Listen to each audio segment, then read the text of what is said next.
বলছে ট্যাক্স ডিপার্টমেন্টে যারা বসে আছে তারা খুব শিক্ষিত।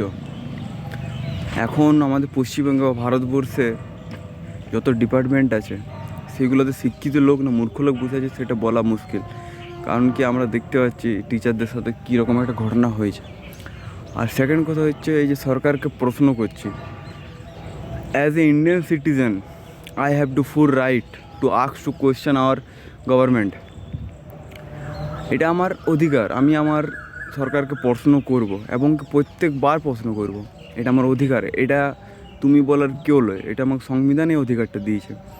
আর এইদিকে ধর্মের কথা হচ্ছে, একটা এত বড় পার্টি সেন্ট্রালে বসে আছে, পুরো ধর্মকে নিয়েই পুরো পার্টিটা করছে। তাদেরকে কিছু বলতে পারবে নাকি শুধু ফেসবুকে কমেন্ট করে গালাগালি এইসবেই?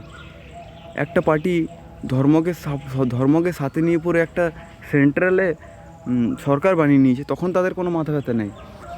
আর এইদিকে একটা সরকারকে প্রশ্ন করতে গেলে তারা শিক্ষিত, তার সরকারে যতজন বসে আছে সবগুলো চোর, বেশিরভাগ সব চোর, ঠিক আছে।